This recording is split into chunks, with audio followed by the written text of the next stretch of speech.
Truth is, the policemen came right out of the community where the sheeple live. Why would anybody think that they're going to be any smarter than the rest of the animals out there? So you think most of them will go along. Well, I told Philippus to his face on tape, I said, well, what you've done here, sir, you're probably going to pay for in the future. Well, it's absolutely true. He is a big exception. There are only about 3 sheriffs in the entire country who know what their authority is and have the guts to take a stand. This is the only police chief that I've ever heard of who's taken the proper stand. So if you want to know if they're going to go along with it, yeah, they'll go along with it to get their little paycheck. See, they've sold their country out for what, $20,000 a year, $30,000 a year? That's pretty cheap, isn't it? It's pretty sick. It is. And for maybe they'll get a retirement check in 20 or 30 years. So they sold their whole country out. They sold their children's future. They sold their grandchildren's future and their great-grandchildren, whom they haven't even seen yet. Now, Mr. Cooper, I understand what you're talking about, and I find out more every day. Just a year ago, I still couldn't accept some of this, and I mean, even you yourself, when I talked to you last week, said it took you years of studying a long time ago to finally understand it all. And people's mindset, they think of the government as made up of the same go-along, get-alongs. They don't understand the avarice and just how vicious and demented and inbred these people are. Well, in the first place, you're wrong in your premise. They don't think at all. That's why commercials are 30 seconds long. That is the attention span of the average American sheeple. They can't think beyond 30 seconds. That's why no American company, our business, our group plans ahead more than about 2 or 3 months. That's true. We have no long-term strategic goal for this country. That's right, and that's why we're getting beat by the Marxist socialist communists, because they have 5-year plans, 10-year plans, 15-year plans, 25-year plans, and 50-year plans, and they stick to them. Man, absolutely. Well, it's scary then. What's going to happen? It's just going to be, I think that either the American people are going to become slaves within just a few years, and it's going to be an enslavement like nobody can even dream of, and it's going to extend worldwide, and we're the only people that can stop it, because we're the only people in the world still who have the capability. Have the arms. And the arms to be able to stop it.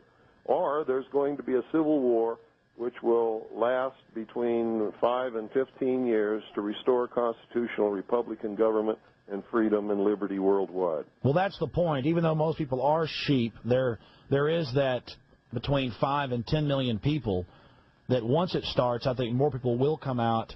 And I don't want this to happen. This is just going to wreck the nation. I don't want it to happen either. Ever since I saw the plan back in 1971 and 72 when I was on the intelligence briefing team for CINCPAC Fleet to bring about one world totalitarian socialist government, and when I saw that the United States was behind the whole thing, this is not coming from without. The United States created the United Nations. Yes, sir. The United States created the European Union that has just been formed. Well, you're saying the United States is acting as the world police force right now. Well, you're saying the United States. Wouldn't you say a foreign aristocracy out of New York and Boston that controls our nation? The United States.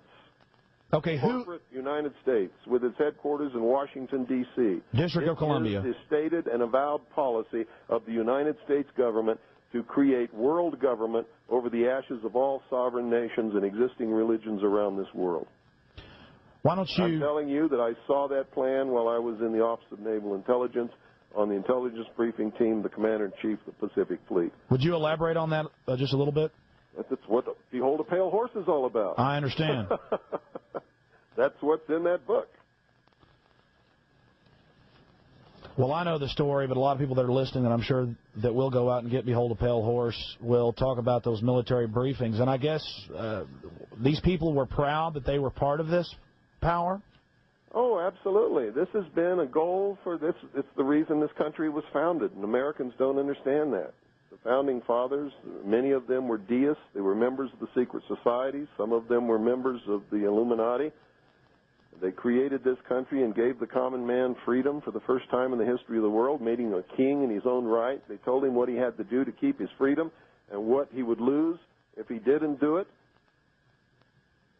And when they did this, giving the common man freedom, it toppled all the kings and queens off their thrones all around the world, and that was the major goal of establishing this country. If the common man could have been vigilant and maintained his freedom and not given in to the I want and I deserve and you got to feed me and you got to do this and you got to take care of me and change my diaper and wipe my butt and get me a job and entertain me and all that kind of stuff, which always leads back into what they call democracy, which always leads into socialism, which end goal stated by Marx and Lenin is communism.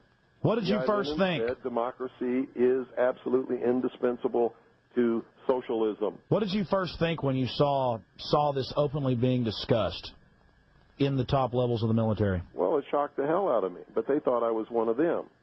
It was an accident that I got in there. I'd been a member of the Demolay Society when I was 13 years old, only attended 3 meetings, and then my father was transferred to Japan. I never saw another lodge and never went to another meeting, and that was the end of that. When I filled out all my documentation for my top-secret QSI security clearance, which was required to be able to work in the command center and on the briefing team at CINCPAC Fleet, I didn't see Demolay on there, so I checked Freemason.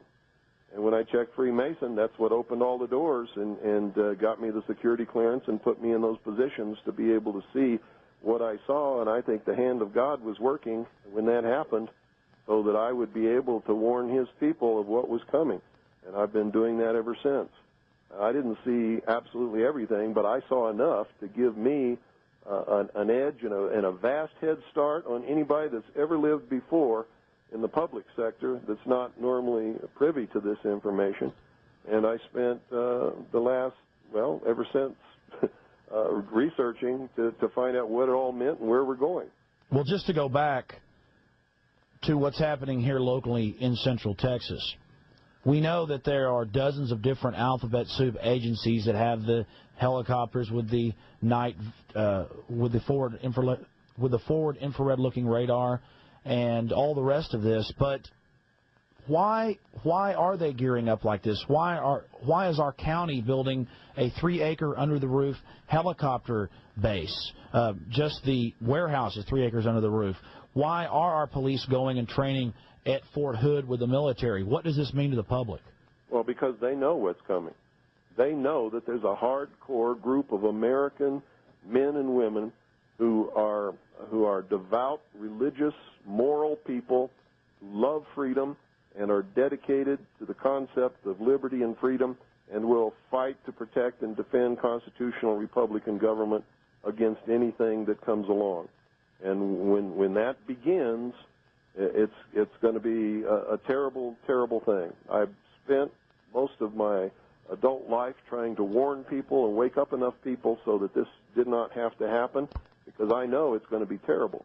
Now, President Clinton has now openly come out, and I'd actually read what they were pushing 3 years ago, and I was talking about it, about the national ID card and biometrics, thumb scanning, retina scanning. And since '94 in Texas, they've been thumb scanning us to get driver's license, and people just stampede in there like sheep. We had a big protest down there where I was arrested, I guess it's 6 or 8 months ago now. What does it mean to the public when we have one card that our insurance and our credit cards and our bank accounts and our receipts and everything is on that one card? It means the public is stupid and they're already a hair's breadth away from total enslavement. If they had any brains at all, they would have said, no, I'm not taking that. And if you don't like it, that's tough. And all those businesses and all those driver's license bureaus and all those the revenue that it brings in for all those cities and counties would have just evaporated in smoke, and they would have backed down and said, okay, you don't have to do